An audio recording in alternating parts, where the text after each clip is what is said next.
A very good evening to all of you. Before we begin our class today, I want to tell you one thing. ഇതുവരെ നമ്മൾ videos ഒക്കെ നിങ്ങൾ search ചെയ്ത് ഒരുപാട് ബുദ്ധിമുട്ടിയിട്ടുണ്ടാവും. But now I have arranged everything under different headings. So നിങ്ങൾക്ക് എന്ത് ചെയ്താൽ മതി, എൻ്റെ ചാനലിൽ കയറി കഴിഞ്ഞാൽ അവിടെ നിങ്ങൾക്ക് മുകളിൽ കാണാൻ പറ്റും പ്ലേലിസ്റ്റ് എന്നുള്ള ഒരു ഓപ്ഷൻ. സോ പ്ലേലിസ്റ്റിൽ നിങ്ങൾ ക്ലിക്ക് ചെയ്ത് കഴിഞ്ഞാൽ അവിടെ എന്തുണ്ടാവും, ഏതൊക്കെ ടോപ്പിക്കാണ് ഞാൻ ഡിസ്കസ് ചെയ്യുന്നത്, ഏതൊക്കെ പേപ്പേഴ്സ് ആണ്, സോ അതിൻ്റെയൊക്കെ പേരുണ്ടാവും. സോ ഓരോ പേപ്പേഴ്സിലും കയറിയാൽ നിങ്ങൾക്ക് കാണാം ആ പേപ്പറിൽ പറയുന്ന ആ ഒരു ചാപ്റ്റേഴ്സിൻ്റെ കാര്യങ്ങൾ മാത്രമേ ഉണ്ടാവുള്ളൂ. So it will be very convenient for you. So ഈ ഒരു സൗകര്യം എന്ത് ചെയ്യുക, എല്ലാവരും യൂട്ടിലൈസ് ചെയ്യുക. ഇനി എന്ത് ചെയ്യേണ്ട ആവശ്യമില്ല, സ്ക്രോൾ ചെയ്ത് ബുദ്ധിമുട്ടി വീഡിയോസിന് സെർച്ച് ചെയ്യേണ്ട ആവശ്യമില്ല. ഇനി പ്ലേ ലിസ്റ്റിൽ കയറുക, അവിടെ ചാപ്റ്റേഴ്സ് ഓരോ ടെക്സ്റ്റിൻ്റെയും പേരുണ്ടാവും. ആ ഒരു ടെക്സ്റ്റിൽ വരുന്ന കാര്യങ്ങളൊക്കെ ആ ഒരു ഗ്രൂപ്പിൽ അറേഞ്ച് ചെയ്തിട്ടുണ്ടാവും. Now come to our topics today. നമ്മൾ ഇന്ന് ഡിസ്കസ് ചെയ്യുന്നത് നോട്ട്സ് ആണ്. We will discuss the notes of the chapter The Truth About the Floods, written by Nissim Ezekiel. This chapter is included under your textbook Readings on Life and Nature. When you open the textbook at page number 59, you can see the comprehension question. The first one is, what are some of the flood affected areas? Who is tasked with visiting them? Answer.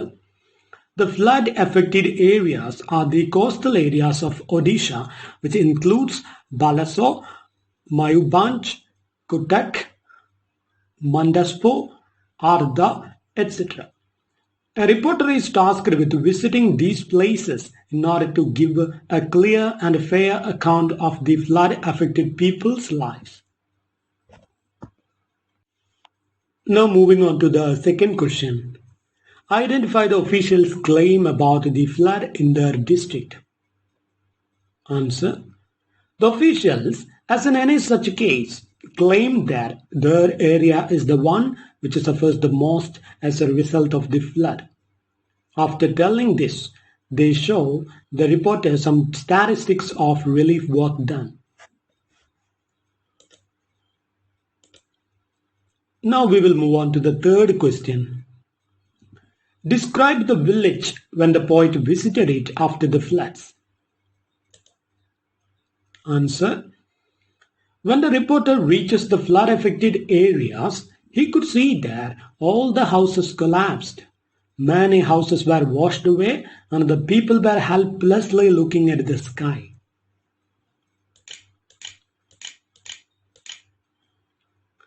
Now we will move on to the fourth question. Why were the villagers gazing at the sky? Answer. In the poem, The Truth About the Floods, we see the villagers looking at the sky for help. They know that those who really ought to help them on such conditions, that means the government, have betrayed them.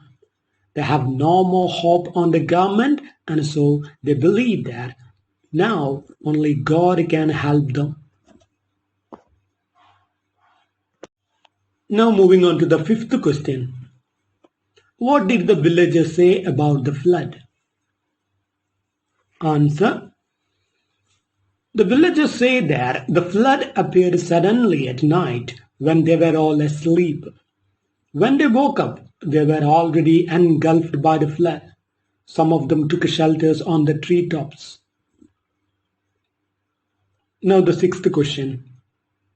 Who were the members of the relief party that came to the village? What did they bring? Answer. The members of the relief party included only 5 students. These students had with them a radio, a tin of biscuits, and a camera. Now the seventh question. How did the villagers respond to the relief party? Answer. When the villagers saw the relief party, they ran at them and complained. They needed food, help to find out the lost family members, etc. Now the next question. Question number 8. Why did the students actually visit the village? Answer. The students came only to capture some emotional pictures with their cameras in order to showcase it to the world to show off. They were unmindful of the woes of the poor villagers, and so they left the place humming a famous Hindi song.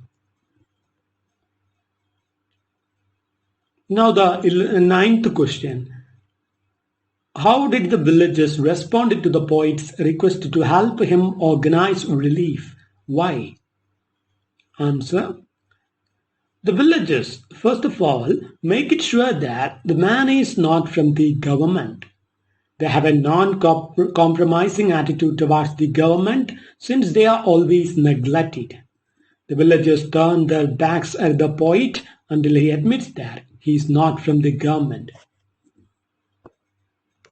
Now the 10th question. What was the excuse offered by the district authority? What do you think is the reason for their excuse? Answer. The excuse offered by the district authority was that they were helpless and they could not have done it better. They simply accused nature. They do so since the reporter has already found out the truth about the floods. Now the last question. What is the central theme of the poem, The Truth About the Flood? Answer. The central theme of the poem, The Truth About the Floods, is expressed in the title itself. The poem tries to present the truth about the floods rather than presenting statistical lies.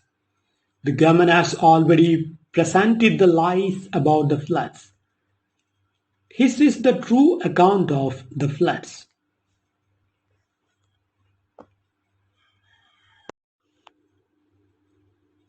Next, we will move on to the essay questions. There are 3 essay questions. So when you take page number 60, you can see the essay questions. The first one is, how does the poet present the picture of official apathy through the poem? Second question, critically analyze the poem as a conflict between the two groups, those in power and those without power, in the context of floods in India. How do the villagers deal with the fury of nature and the frustration of no relief? Now the third question. How does the poet present a picture of this natural devastation? Comment on the realistic depiction of this ecological phenomenon in the poem. Now, as I usually do, I have included almost all the paragraph. I mean, except one paragraph question, I have included 6 paragraph questions within the essay itself. So you don't need to study the paragraph questions separately. You just need to understand the chapter. I mean, I'll go through the lecture very carefully, and when you write the paragraph question answers, you just include some more ideas. That's the whole, business of writing these things. Presenting these things for the exam. Now, not the idea. The second paragraph of the essay is the answer of paragraph question numbers 4, 6 and 7 from the textbook. The third paragraph of the essay is the answer of paragraph question numbers 1 and 2 from the textbook. The fourth paragraph of the essay is the answer of paragraph question number 3 from the textbook.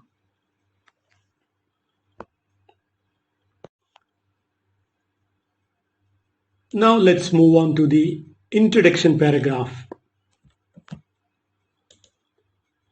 Introduction paragraph of the essay. Great truths are portions of the soul of man. And it is often said that however long the night is, the dawn will break. Truth will ultimately prevail where there are pains taken to bring it to light. In the poem The Truth About the Floods, the poet Nissim Ezekiel, 1924 to 2004, 4 tries to bring the truth out.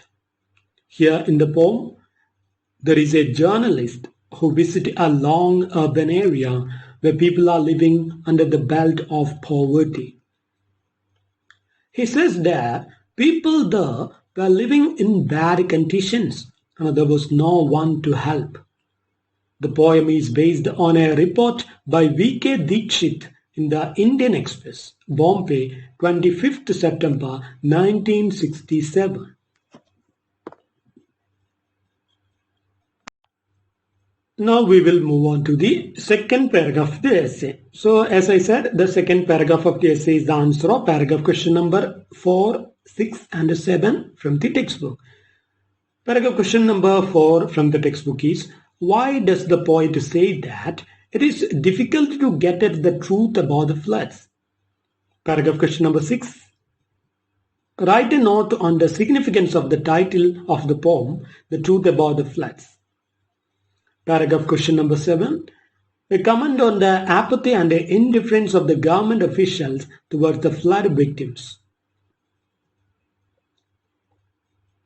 The answer is, the title of the poem, The Truth About the Floods, itself tells us that it is about truth. The central theme of the poem is expressed in the title itself.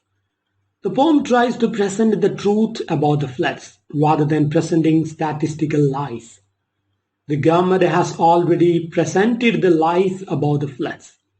His is the true account of the floods. Nissim Ezekiel is a poet of social awareness. The title of the poem means it is more about the inept administrations and the inept government organizing relief and rehabilitation measures than about the havoc caused by the floods. The report of the government can be termed statistical lies presented by the government with no visit to the affected village. The officials fabricate their own versions. The poet writes, meet any official, he will claim his district, subdivision or block is the worst hit. There is no mention of relief measures like the supply of food packets for the people, nor the provision of rehabilitation measures of making alternative arrangements for the people rendered homeless by the floods. The paddy fields were submerged under the water. The visitor himself had waded in the knee-deep muddy water to reach the flood-hit village. All the houses had collapsed. Many were washed away. The men, women and children gazed at the sky for divine help. The children were suffering from hunger and there were no medical facilities. It is an on-the-spot study of the truth by the poet about the floods, but not about the slew of relief measures released by the government. It is only on a paper as claimed by the government official. There is no mention of the government machinery working round the clock on a warp footing in the flood-hit areas. The saying, there are three kinds of lies: lies, damned lies, and statistics, is very apt in the case of India. As the poet says in the poem, any official you meet would claim that the area under his jurisdiction is the worst hit and would pass on a handout the statistics of relief work. This statistics we know is an utter lie. Anyone who goes beyond the official version would be reminded by the officer to write the truth in your report, often in a tone of veiled threat.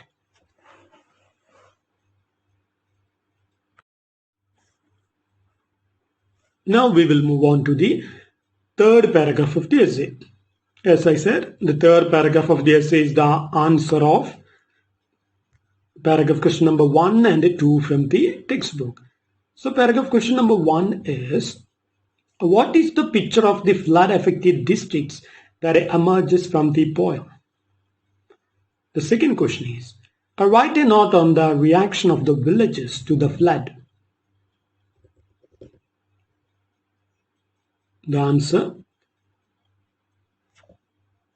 In the truth about the floods, Nissim Ezekiel presents a realistic picture of the flood-affected villages. The flood-affected areas are the coastal areas of Odisha, which includes Balasore, Mayurbhanj, Cuttack, Mandsaur, Arda, etc. A reporter is tasked with visiting these places in order to give a clear and a fair account of the flood-affected people's life. When the reporter reaches the flood-affected areas, he could see that all the houses are collapsed. Many houses were washed away, and the people were helplessly looking at the sky. As the flood happened during the night, all of a sudden, the villagers could not plan anything to sustain their lives. The helplessness of the villagers can be seen throughout the poem. When the speaker visits the village, at first people were reluctant to talk, thinking that he might be a government official. The poet says, an atmosphere of despair pervaded the village. Ezekiel, throughout his poetic career, tries to show social problems, issues, differences between many things and subjects in a subtle way.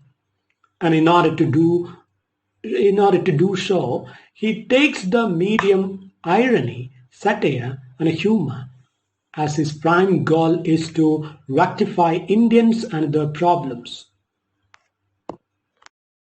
As a conscious artist, he wants to uplift India before the world as a perfect country. He also finds it best medium to show Indians about their drawbacks. His voice becomes more firm when he talks about Indian oddities and their failures. Actually, he wants to capture the mood and the aura of post-independence India, and to some extent, he is successful. He sings, the villager speaks, I have 11 children. 2 I have left to the mercy of God, the rest are begging somewhere. The point here is that there is hardly any difference between being left to the mercy of God and begging somewhere. In the poem, the writer acts as a journalist who visits a low urban town and gives his opinion about the living conditions of the poor people. The children suffer from hunger. People had low hopes for government, and even when the author asked the people that he wants to help them, they didn't trust him. The poet here realistically narrates the plight of the ordinary people who are ravaged by the severe floods in the villages. One villager speaks how he lets his 2 children to the mercy of God, while his remaining children are begging somewhere to sustain their lives. All the houses had collapsed, and they don't have any hope left as they don't get any help from the government. Now we will move on to the 4th paragraph of the essay. The 4th paragraph of the essay is the answer of paragraph question number 3 from the textbook. That question is, explain the irony in the repetition of the line, until I told them I was not a government official. Answer. Irony is used in poetry to show a contrast or incongruity between what might be expected and what actually happens. A government official or a public servant is a person who is supposed to help the people. However, we know that public servants seldom serve the people. This idea is conveyed in the poem through the repetition of the line, until I told them I was not a government official. We can understand how the strategy of repetition works in literature. For example, Mark Antony's oft-cited speech in Julius Caesar, that is, for Brutus is an honorable man. Like that, the poet here uses these lines as a refrain. The villagers, first of all, make it sure that the man is not from the government. They have a non-compromising attitude towards the government since they are always neglected. The villagers turn their backs at the poet until he admits that he is not from the government. The poet sings, "But the villagers would not tell me anything until I told them I was not a government official." The government officials are not at all worried about the poor villagers who have lost everything in the flood. They prepare the report that the block or division is the worst hit by incorporating statistics to prove the point. The government might have allocated funds based on the report submitted to them. However, no such help is given to the poor villagers. For the government officials, it is just another opportunity. For anybody who relies on government reports and statistics, the truth is that enough relief and rehabilitation work is done and everything is perfect. However, in reality, that is not true. The truth about the floods is that people suffer no matter what the government claims. This is the reason, for example, the eminent journalist named P. Sainath, after visiting the drought-stricken villages in India, published a study using the title, "Everybody Loves a Good Drought." In the poem, "The Truth About the Floods," we see the villagers looking at the sky for help. They know that those who really ought to help them on such conditions, that means the government, have betrayed them. They have no more hope on the government, and so they believe that now only God can help them. Now we will move on to the concluding paragraph of the essay. The last paragraph. One can stand right in front of the truth and not necessarily see it, and people only get it when they are ready to get it. In the poem, the poet went to the village to find out the truth. The newspaper report does not spell out the truth about the floods or about the flood-hit people. Therefore, the double purpose of the poet's visit is clear. The poem talks neither about the truth and about the floods, nor about the relief measures by the government. The language in the poem is colloquial. The tone is pathetic. The situation is a picture of poverty. As the critic Chetan Karnani claims, Ezekiel can turn out a rhyme piece out of everyday news.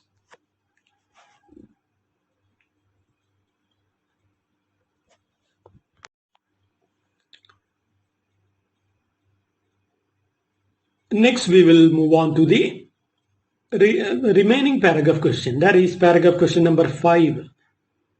That question is, write a note on the relief party that visited the village. What was its purpose and result? Answer. Ezekiel, in his poem, "The Truth About the Floods," shows the young generation in a humorous way. He mocks at them to show them their actual position, which they have to rectify. And here, he also takes the weapon of irony. In his "The Truth About the Floods," he shows his concern for the flood victims and at the same time criticizes the relief party. The relief party consists of 5 students who just distribute biscuits among the flood victims and want publicity by getting photographed. Social service is not the prime object for them. As the poet writes, a relief party came at last, 5 students with a transistor, a tin of biscuits, and a camera.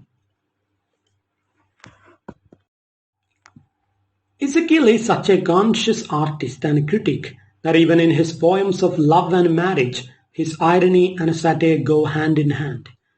The poem talks about a group of 5 students who act as a relief party. They brought with them no food packets or blankets or medicines, but they came with a transistor, a tin of biscuits, and a camera. The poem has sarcastic comments on the behavior of the students. They began distributing the biscuits to the starving bellies. The camera clicked taking photographs. The only motive behind the arrival was to make use of this tragic situation for their own advantage. They can publicize the pictures taken to prove their philanthropic and humanitarian activities and even collect money in the name of that. The poem was written in the 1960s, but we know that even in the present age of social media, things are not better.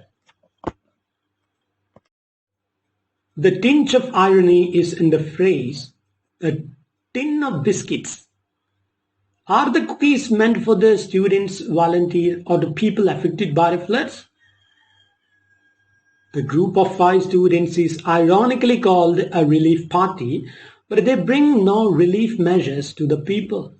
They are more interested in enjoying Hindi film songs from the transistor than in listening to the tales of wars and sufferings, hunger and starvation, and beggary narrated by the people. In the end, the district authorities blame nature. The poem exposes the indifference of maladministration of the government officials. They go about blaming nature for everything gone wrong. Nissim Ezekiel brings before the mind's eyes of the readers the pictures of flood-affected areas. The government officers are sent for rescue operations and relief measures, where they talk of their own district being flooded. We feel at the end of the poem that nothing in this topsy-turvy world is going to be corrected soon. The rich becomes richer and the poor becomes poorer day by day. Now we have discussed all the questions from the chapter, the truth about the floods. In the next class, we will begin the chapter Matsya Gandhi, written by Sajita Madatil.